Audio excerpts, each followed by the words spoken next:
And now for something completely different. Forget everything you've been told by others before. Get ready for the real deal, the full story. Real talk about money, markets, life. Now, it's The Real Investment Show with Lance Roberts, presented by RIA Advisors.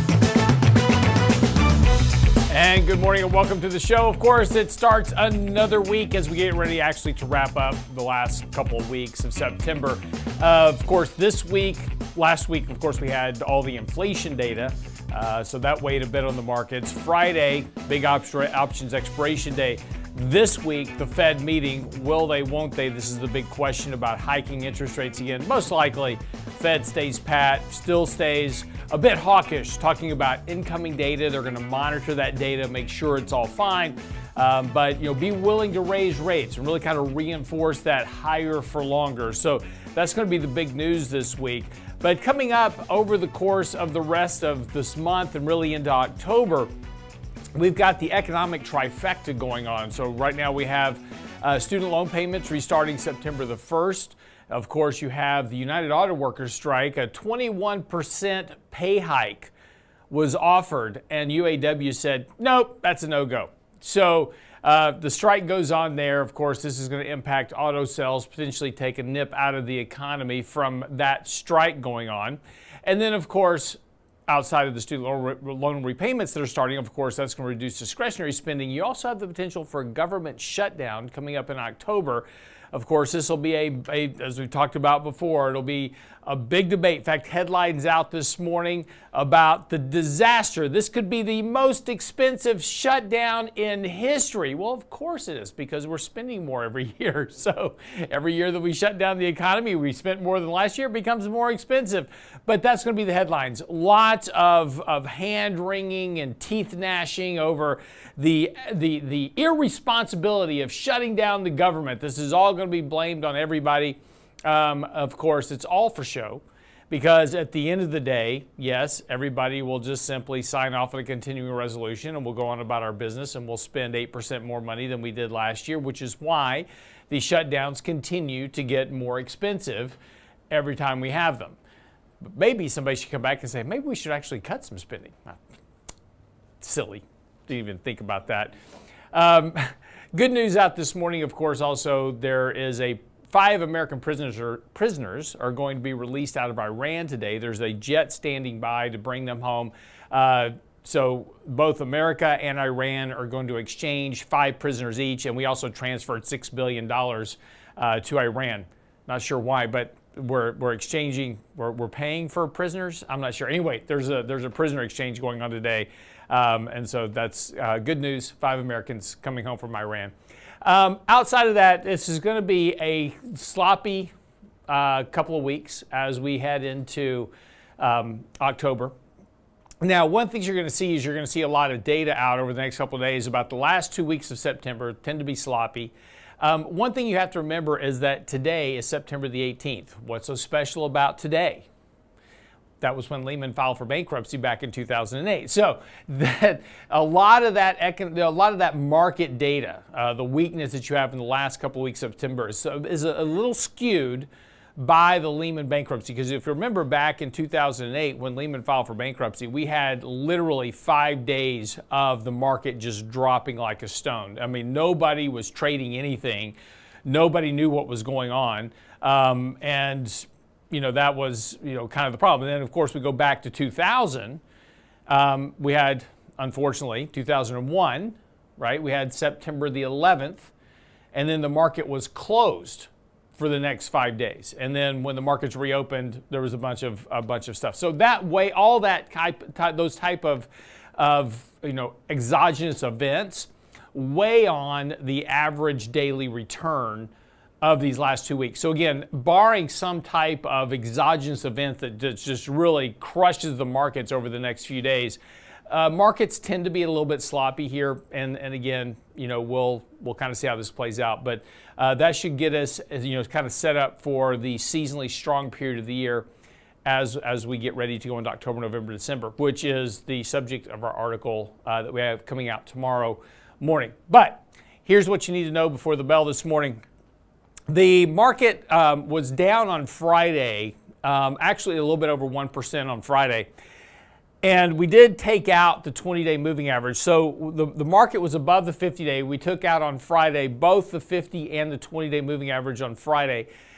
Friday was a bit strange because it was the largest options expiration that we have had on record. It was a very, very big options expiration day, which means a lot of stocks had to be sold. There was a lot of puts on companies. Those had to all be rolled over. And so that created some outsized volatility on Friday. The good news, if you want to call it that, is that the market is sitting right on support of this kind of this consolidation pattern that we've now been in here for the last couple of weeks. And again, as we've talked about before, we're in that kind of seasonally weak, sloppy period of the year. And we've been kind of grinding through that. So that has gotten the market, heading back towards a bit oversold. We're sitting right on a potential sell signal right now for the market. So the market needs to kind of get some footing under it today, tomorrow, this week at least. We need to keep this market kind of holding in here at this point. Unfortunately, for the next day or two heading into the Fed meeting, markets are going to kind of be positioning ahead of that meeting. So some additional weakness over the next couple of days would not be surprising at all. But again, we're not at a disastrous point in the markets. We'll certainly have some weakness here, certainly expected because that's where we are this time of the year at the moment. But the market still remains in a very nice kind of bullish uptrend here. There's really not a lot to worry about. The market could pull back to around 440.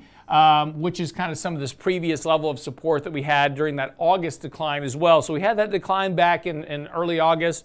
The market bounced. We've been consolidating here for the last week or so. A little bit more weakness here, potentially going into the Fed meeting, would not be surprising. But overall, not a whole lot to worry about here from the return of a bear market, so to speak. The MACD indicator, yes, we could trigger a bit of a sell signal. That could be a little bit weaker here as well if the market does begin to sell off, but we're already at fairly low levels, so there's not a lot of downside risk to the markets currently, but it's going to be a little bit kind of boring for the next few days. I wouldn't expect a whole lot of fireworks. Potentially, if the Fed comes out, says something more dovish, we could see the markets pick up from there. But again, most likely we'll get moving into October. And then once we get into October, we have quite a few things that start to go on. First of all, positioning is bearish on the markets. And again, sentiment of professional investors also very negative at this point. So that provides fuel for that kind of year-end rally. A lot of professional managers, portfolio managers, et cetera, need to play catch up by the end of the year in terms of performance. So there's going to be some buying coming in, particularly in some of those kind of headline names that they need to have on their books by year end. So again, there's going to be some buying impetus there in October, November, December for that. Also, you're going to have roughly, once we get through earnings, which kicks off the beginning of October, once we get through earnings, the buyback window for companies opens back up, and there's roughly $5 billion a day in buybacks that have to be completed by the end of the quarter. So there's going to be some buying power as we get into October, November, December. Now, this doesn't mean October the 1st, the market's just going to take off running. That's not what that means, but this sloppy period that we're in is likely coming to a close here over the next 2, 3, 4 weeks. We could go a little bit into October with some of this weakness, potentially if the market does sell off here over the next few days, continue to try to, kind of slop around and trade a bit. But once we really start to get into November, earnings get behind us, then November, December tend to be seasonally stronger 2 months of the year. So again, kind of want to be watching that for a positioning standpoint, but that's what you need to know before the bell this morning. Okay, when we come back, we got lots of stuff to get into, so don't go away. More of The Real Investment Show coming right up.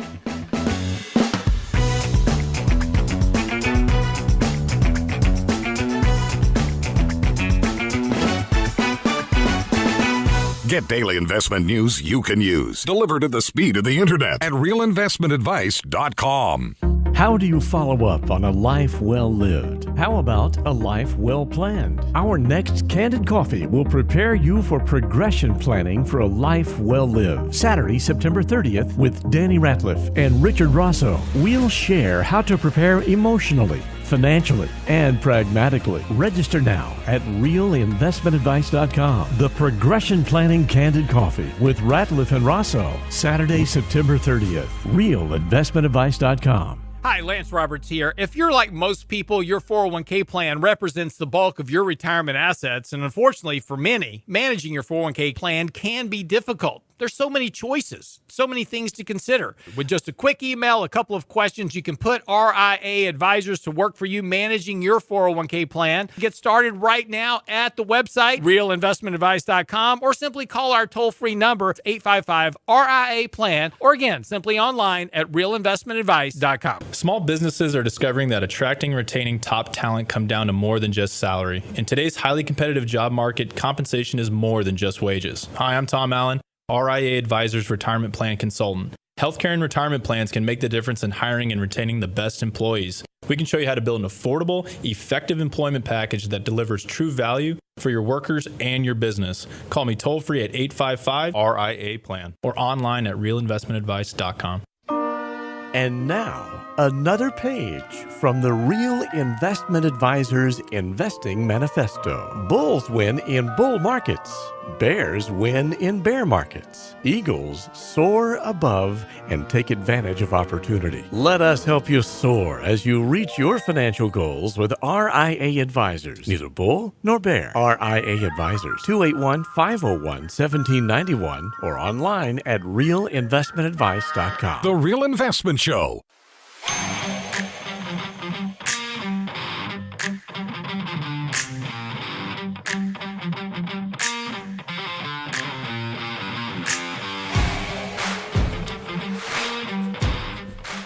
So I don't know what happened. So this weekend, my wife went out of town. She went to go see my daughter up at college. And I was like, yes, wife's out of town. It's going to be man cave weekend, right? I'm gonna like, get a bunch of really bad food, and I'm going to watch movies that, my wife doesn't like to watch. It's going to be great. And I don't know what happened, but somewhere along the way, I wound up doing laundry, cooking a healthy dinner. I don't know what happened. Could have been worse. You could have had to repair the refrigerator all weekend. Is that what you did? Yes, I did. I'm sorry to hear about. Yeah. That's well. Did you get it fixed? It's not my kind of chilling, but yeah, we got it done. Okay. What was wrong with it? $7 part. And it took you all weekend to replace the $7 part? Well, I'm not a paid professional in that realm. Gotcha. But I did save myself $350 on a service call. Okay, well, let's think about this for a minute. How long were you without a refrigerator? Oh, we had another one in the back room. Okay. So yeah. And how many hours did you spend fixing your refrigerator? Okay, fine. You have to do this. This is where you apply girl math. You know what girl math is? I'm about to find out. You don't know what girl math is? I have a suspicion. Okay, girl math is this. My wife goes shopping, right? She finds some item that's on sale for 50% off. Yeah. Okay, so she made us money by buying this item that's 50% off. Yeah. Now, girl math does work in some cases. If you can buy, for instance, Louis Vuitton shoes at 50% off for somehow, that's like a win. you get a $900 pair of shoes for say $300. You actually made money because you can resell those on, as long as you immediately sell them. You can't keep them, right? Girl math won't work in that environment. You can't buy something and then keep it, right? But if you can buy something at a discount and then immediately resell it and recognize the gain, that's actually making money. Yeah. And you can do that. There's websites you can resell shoes on and all kinds of stuff. So, but my wife's girl math is that, it's cheaper to hire it out because she has better things to do with her time. Well, I get that too. Yeah.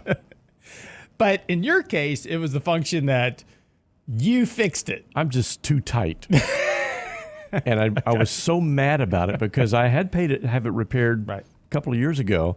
And the design on the refrigerator itself is flawed by the manufacturer. Okay. So I replaced the faulty part. Gotcha. Well, good for you. Yeah. You're handy. Don't tell anyone. You just told everybody. So if you need your refrigerator fixed, Brent Clanton is for hire at $250 an hour. Girl math will save you money. Yeah. He's like Mattress Mac. Will save you money. Today. I wouldn't actually hire Brent to come fix my refrigerator, but It's always a good thing. I'll send you the YouTube link. There you go. Because that's what I used. Perfect.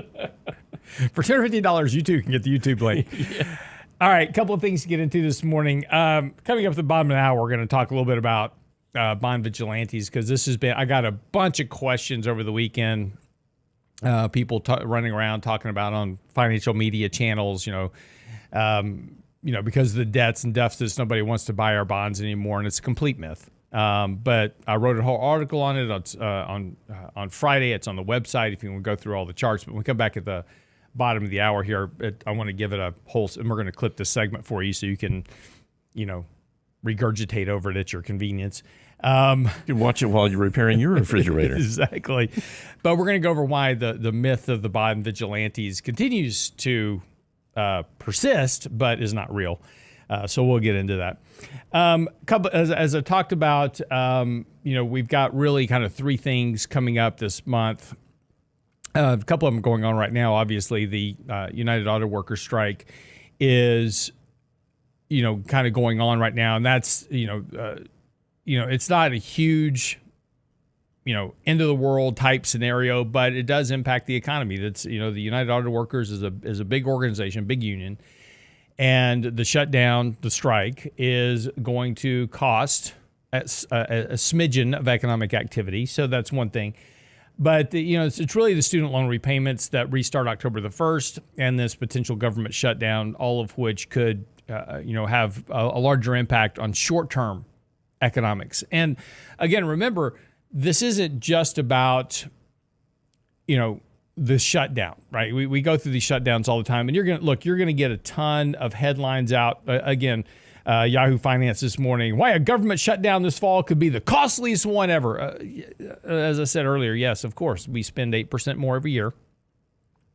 And then we throw a whole bunch of spending on top of that for various things. And so, yes, as the government continues to become larger and larger and larger, these shutdowns are going to be more costly, economy-wise.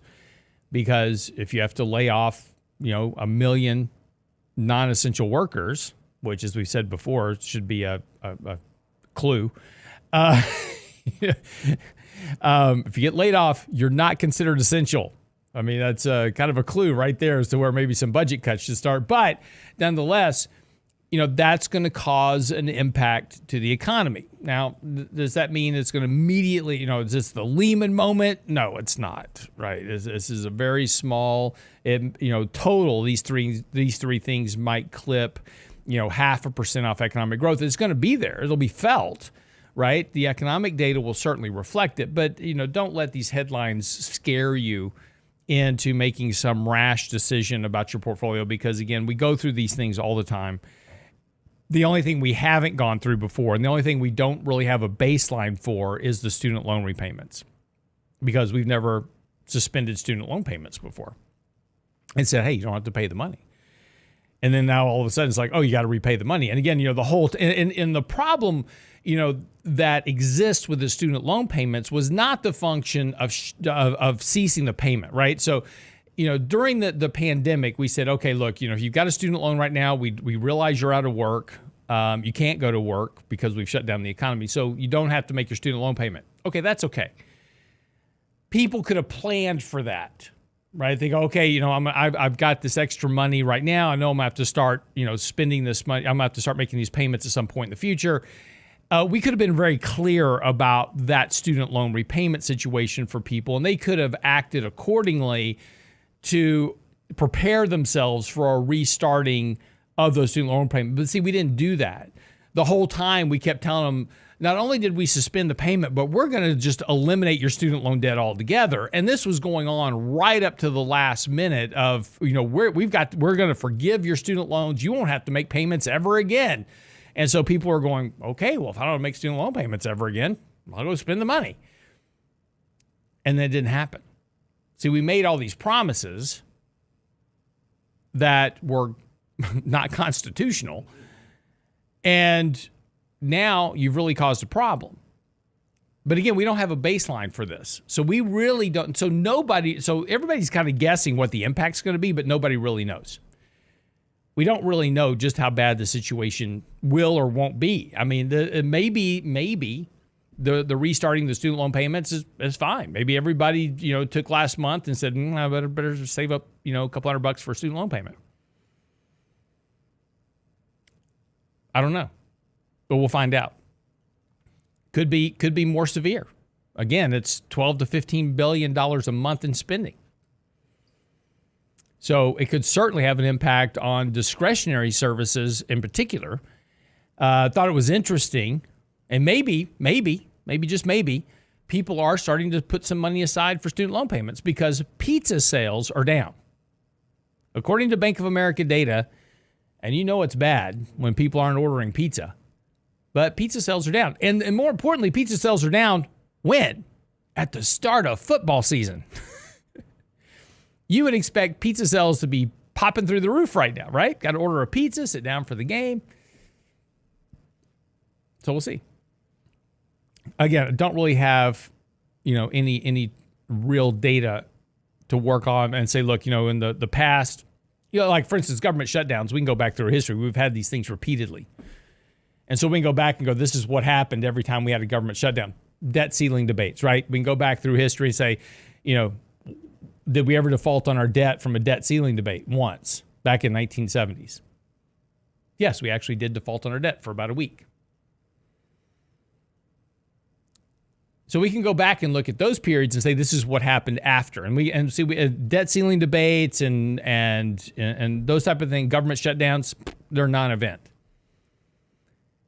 Student loan payments, we don't have any data to go back on. We can't go back to 1984 and say, well, the last time we suspended student loan payments was here, and this is what happened after. We don't have any data for that. So we'll find out. I thought this was interesting this morning. Student loans, women bear the brunt of the student debt crisis. Overall, Americans owe over $1.7 trillion in federal student loan debt, and women hold 2/3 of it. And due to pay disparities, loan repayment is a bigger struggle for women. The pay disparity thing is a myth, by the way. It's job choices. But these are the things that will impact the economy as we go forward. So as we start to move forward over the next 3 months, 6 months, 9 months, this stuff will start to kind of manifest itself, and we'll figure out kind of more of where we are. But this could potentially have a big impact on markets, and it may not. It could have a big impact on spending, but it may not. Nobody knows. So be careful of anybody that tells you they do. Be right back after the break. Don't go away.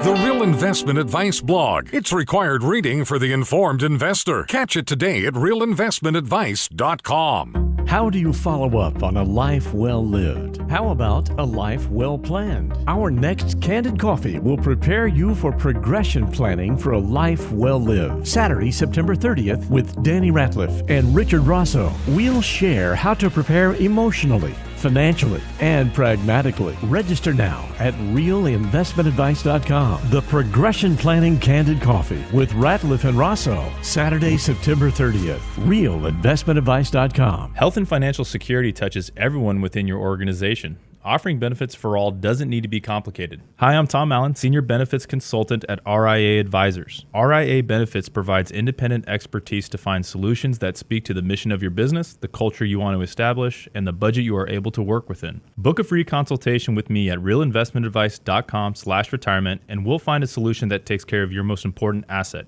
your people. realinvestmentadvice.com/retirement, realinvestmentadvice.com. Can't catch the whole show now? Listen to our podcast later at realinvestmentadvice.com. I was fired up yesterday over something one of my kids did. My daughter got a ticket in Sealy for driving too fast. So I'm all fired up over this. The Real Investment Show podcast. It is very common in my household because my wife has ADD, so she's constantly having to do something, right? So it's very normal for us to have a full-blown, even an argument, right? And she'll be like washing dishes and doing other stuff. So it's I'm completely used to her not looking at me when we're having a conversation. She's multitasking. She's always multitasking. The Real Investment Show podcast. Same show, your schedule. So I come in, I'm all fired up over this because she apparently let my daughter get away with this. But, look, I don't yell. I don't raise my voice. I state my case very calmly. I use facts. I used figures, and she didn't respond. She just kept doing it. I was like, I won this argument. And then she reached up underneath her hair and she pulled out her earbud and she says, "Yes, dear, did you say something to me?" And I was like, "Yeah, I asked you what was for dinner." At realinvestmentadvice.com.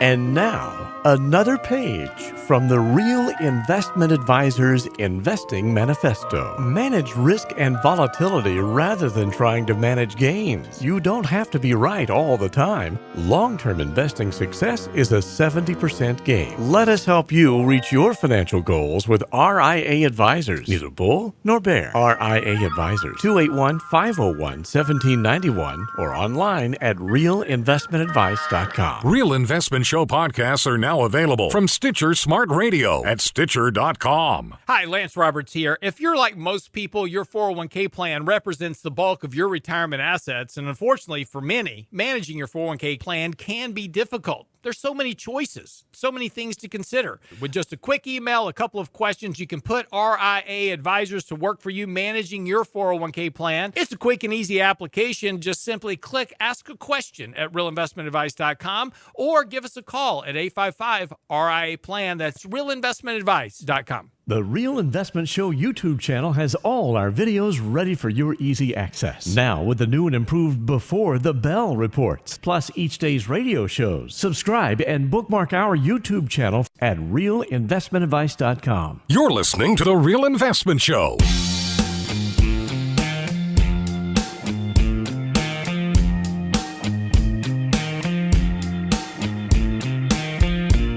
So back in the 1800s, out in the Wild West, when lawlessness got out of hand, in some cases, townfolk would solve the problem. And these were called vigilantes. And they would go out and they would, round up the lawbreakers, hang them, whatever.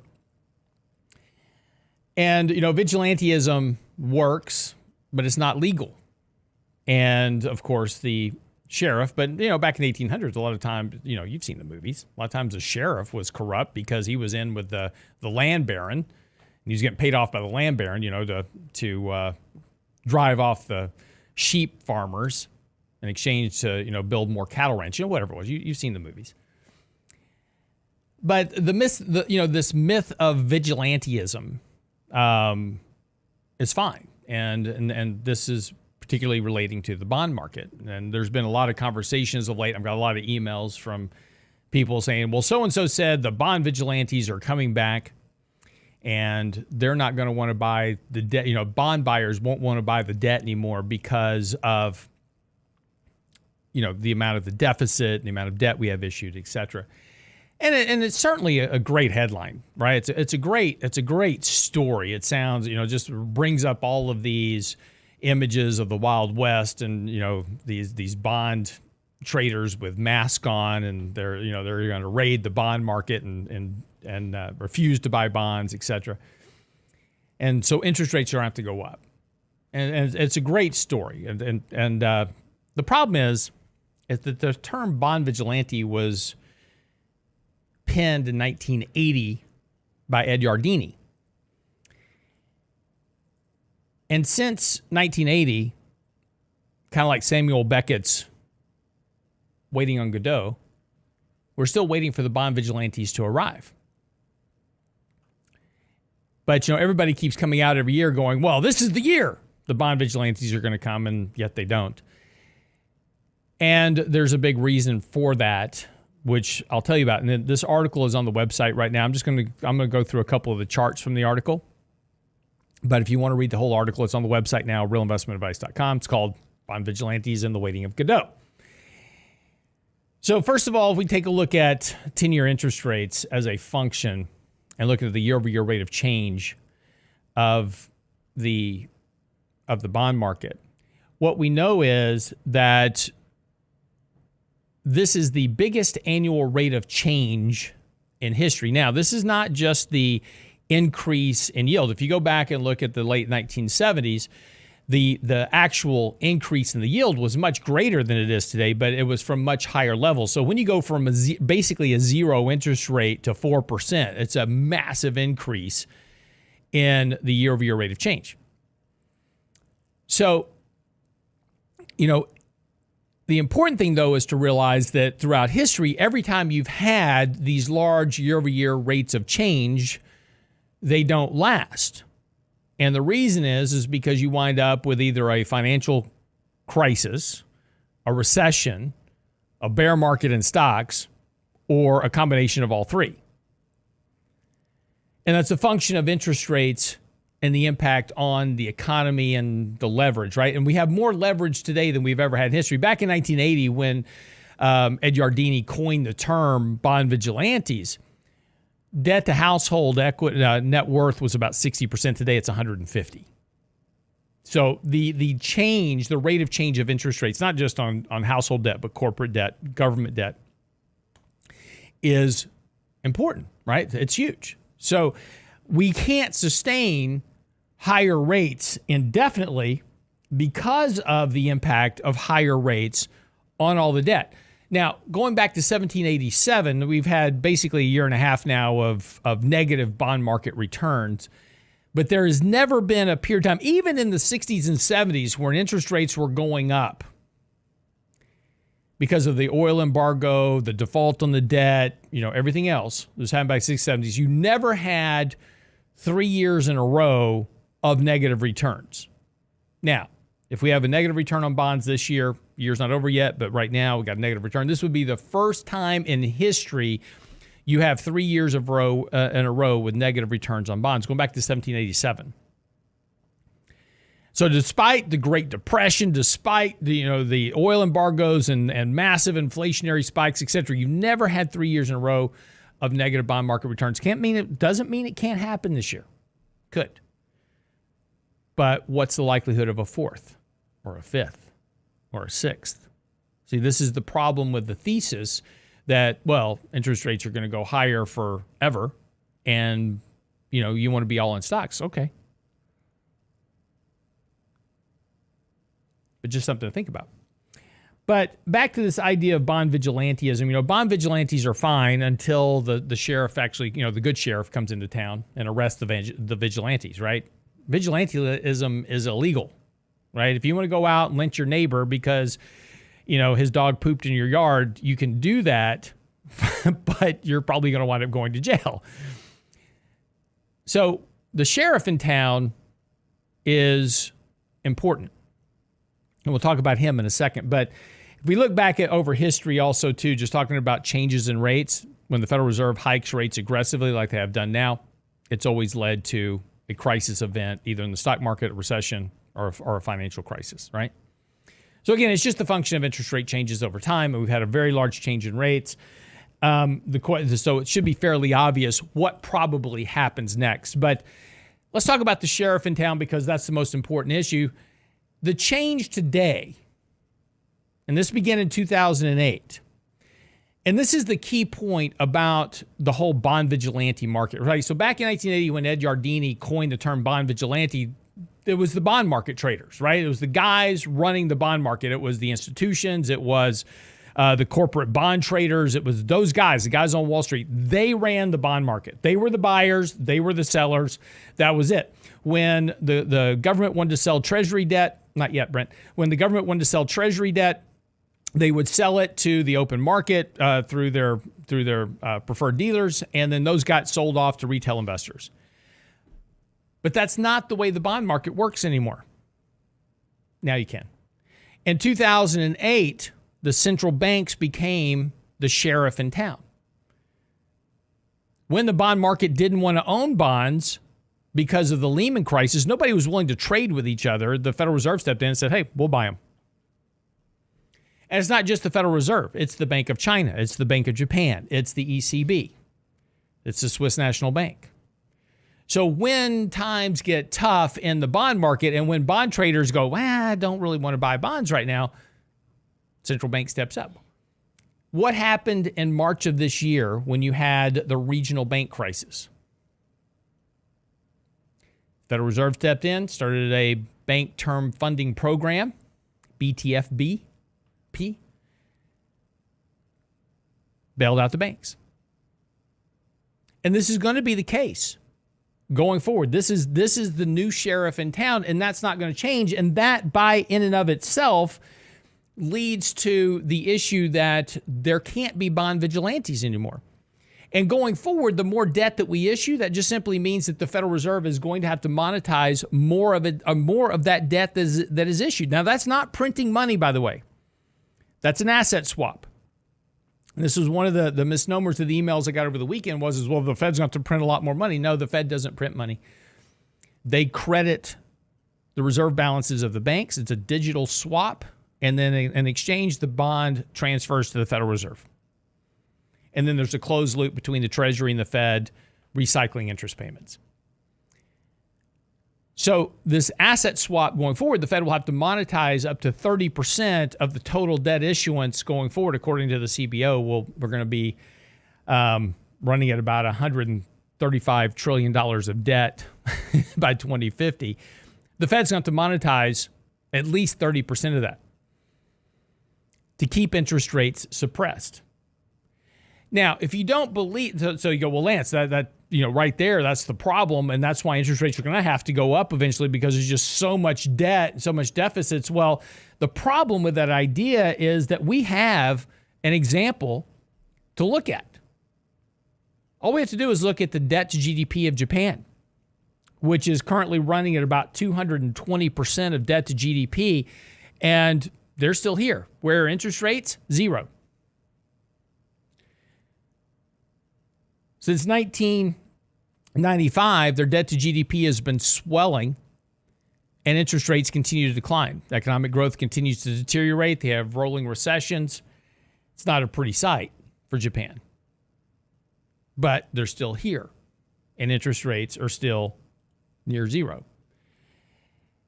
If we look at the reason why that is the case, that is because the Bank of Japan is the sheriff in town for Japan.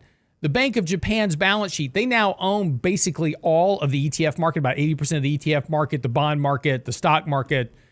They're just buying all the assets in order to keep interest rates suppressed and trying to keep some nascent rate of economic growth going in the economy. They are by themselves the sheriff in town for the bond market. So the point is simply this, is that at the end of the day, the thesis of the bond vigilantes returning and driving interest rates up to the moon is simply not the case, because in an environment where all else was equal and we only had bond traders in the market, that is a likely possibility that could happen. The bond vigilantes could control the market, but all else is not equal when the central banks can buy all the debt that they need to buy to keep interest rates suppressed. And they'll have to keep the economy functioning. Be right back after the break.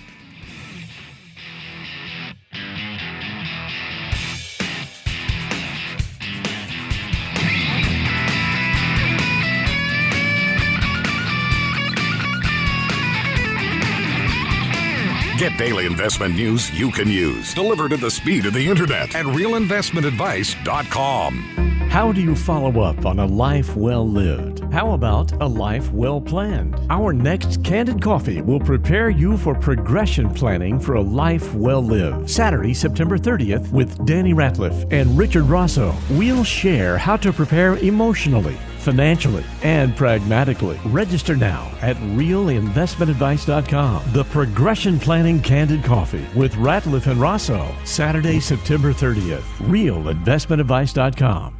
Hi, Lance Roberts here. If you're like most people, your 401k plan represents the bulk of your retirement assets. And unfortunately for many, managing your 401k plan can be difficult. There's so many choices, so many things to consider. With just a quick email, a couple of questions, you can put RIA advisors to work for you managing your 401k plan. Get started right now at the website, realinvestmentadvice.com, or simply call our toll-free number, 855-RIA-PLAN at realinvestmentadvice.com. Small businesses are now being challenged by the lack of employees and how to attract and recruit the best employees. To get the better employee, you'll have to offer a better package. Hi, I'm Tom Allen, RIA Advisors Retirement Plan Consultant. Don't assume a 401k plan is too costly or complicated for your small business to offer. Let us show you how to make the most of an affordable and effective plan that will deliver true value for your business and your employees. Call me toll-free at 855-RIA-PLAN or online at realinvestmentadvice.com. That's realinvestmentadvice.com. And now, another page from the Real Investment Advisors Investing Manifesto. A passive investment portfolio requires active risk management. It's not a choice, it's necessity. Diversification doesn't protect against risk of loss. Let us actively help you reach your financial goals with RIA Advisors. Neither bull nor bear. RIA Advisors, 281-501-1791 or online at realinvestmentadvice.com. The Real Investment Show.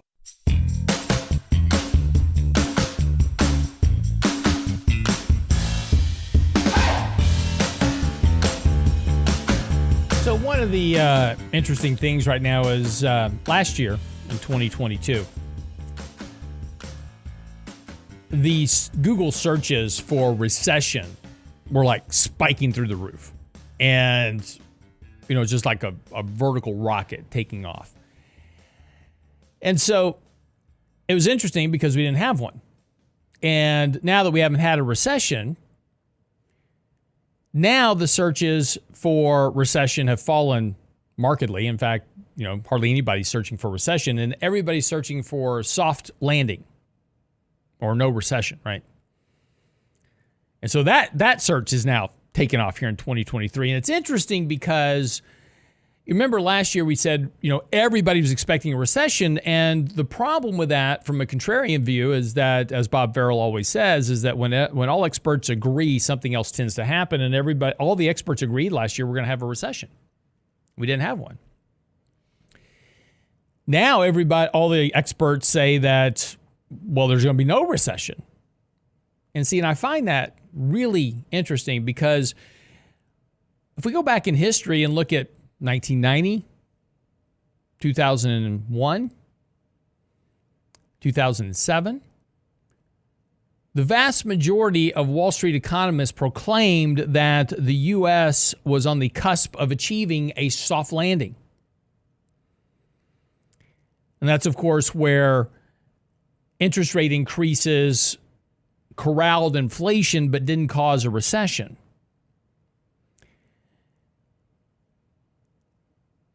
So looking back last year and this summer in particular, the combination of falling inflation this year and the fact that we have a cooling labor market, but we don't have an economic recession, right? So now economists are all going, well, see, we've done it this time. We have achieved the soft landing, that much fabled soft landing. We have finally achieved it. But remember, back in 1990, 2001, 2007, when everybody assumed the soft landing was in, the recession came shortly thereafter. Soft landings are rare for a reason. They're very tricky to pull off. And a lot of it comes down to just luck more than anything else. One of the delays that we've talked about in terms of this soft landing scenario is that we have all this liquidity in the system. First it was stimulus checks, then it was the Inflation Reduction Act, and so all this money is still circulating through the economy. Of course, the suspension of student loan payments and rents and all this other nonsense that we had, and additional benefit extensions, child tax credits, all this stuff, right? We had just tons of money we were throwing into the economy during the shutdown, and that's still in there, right? It's still cycling around, so that's delaying this impact of the onset of the recession. And so now we're just assuming that the growth that we have is still is now all organic, and it's going to stay this way. The problem is that's probably not the case. Now, this week, the Fed is expected to hold rates steady after raising them to a 22-year high. But the goal of a soft landing really faces four threats, right? The first is the Fed holds rates too high for too long. We have a huge refinancing wall of debt coming up for companies next year. And they're going to have to refinance at higher rates. That's going to be an impact, especially to small and mid-cap stocks. And one of the areas that I probably don't want to be invested in heavily is small and mid-cap going into next year.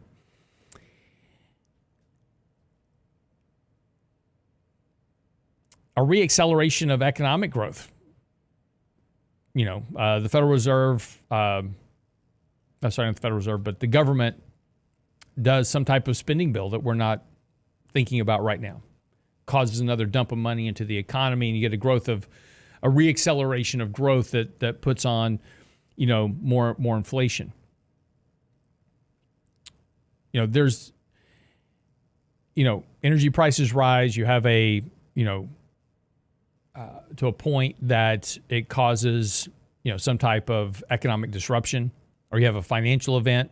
Again, interest rates going up, and high interest rates on debt suppresses the collateral value of banks, which, we're not necessarily out of the woods in the whole regional bank crisis, and that could spread to larger banks if interest rates go higher or remain high for too long. So there's certainly threats out there that could manifest themselves into a problem of this soft landing scenario.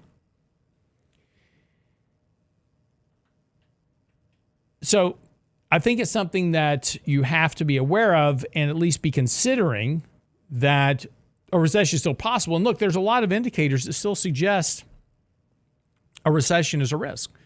Leading economic indicators, consumer confidence, NFIB surveys, inverted yield curves, all these still suggest that a recession risk remains. Now, does that mean we actually have to have one? Don't know. But you've got an economy right now that's working with very little slack. So anything that, lowers demand could send the unemployment rate sparking sharply higher. That's a process that's very hard once it starts because this is about companies trying to protect profit margins. Already companies are starting to pull back on wages. Walmart just recently said, hey, we're paying lower wages for new hires. Companies are pretty much at full employment. So to protect profit margins, if demand slows at all, they're going to start laying off workers to protect profit margins. So, since World War II, I thought this was interesting. This was from the Wall Street Journal this morning. Since World War II, economists say the U.S. has achieved only one durable soft landing. That was in 1995, and that's not really the case. Because the Fed hiked rates in 1995. Then you had the Asian contagion. Then you had long-term capital management that we had to bail out, which was $100 billion at the time, peanuts for today. Then the Fed cut rates for a very brief moment and then hiked rates again, and then you had the recession. So, yeah, you had a period of no recession, but you had two financial events in between that before you had the recession and the dot-com crisis. So I'm not sure you can actually call that a soft landing, but we're going to give them credit for that one. We'll say, okay, we'll give you that one, even though it was just pretty much a delayed soft landing recession. But outside of that, since World War II, there has not ever been a soft landing. And one that was risk-free.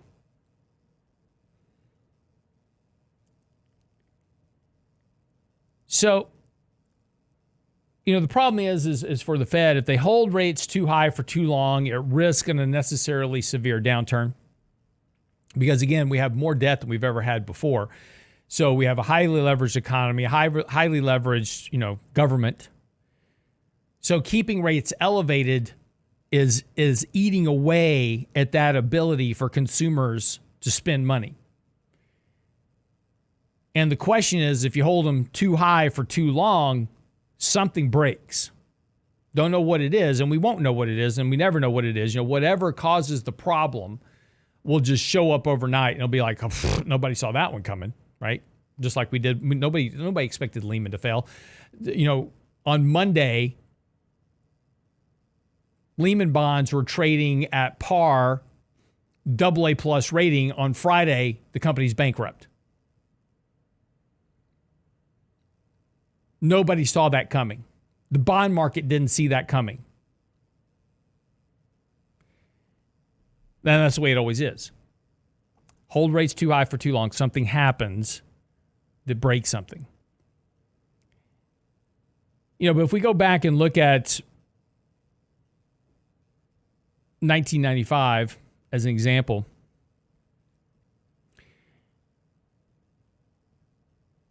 growth did falter, and the Fed did cut rates temporarily.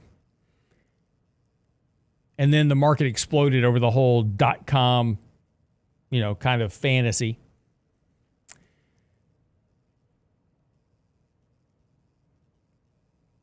But this is not the situation that we have today. So it's a very different environment at the moment. So the point is that the mistake that investors may be making is assuming this kind of soft landing scenario. Now, look, the problem with predicting a recession is that the economy can always stay stronger for longer than you expect. And there's a problem with the data that you don't know about. And you won't know about until later. And this is why the National Bureau of Economic Research, which is the organization that dates recessions, is always running 6 to 9 to 12 months behind saying the recession is there. Because the reason is right now you may think the economy is growing at 2.5%. And then a year from now, they're going to revise the data and say, oh, yeah, well, the economy really wasn't that strong then. It was only growing at 0.5%, and then it slipped into a recession the following quarter. See, it's the revisions of the data that get us because we don't know what we don't know. And that's the risk of assuming that the data you have today that's saying no recession is right. In a year from now, we may find out it wasn't. But that's the problem with investing. We have to deal with a lot of uncertainty. But I think dismissing the risk of a recession entirely is probably not a great idea. All right, wraps up the show for this morning. We'll be back tomorrow, of course. Tomorrow, we've got our Technically Tuesday takeaway, and we'll talk some more about that article in the morning right here on the show, talking about the rest of this year, what it may look like. Got some charts and graphs to help it out, so we'll talk about that in the morning right here on the next edition of The Real Investment Show. Have a great day.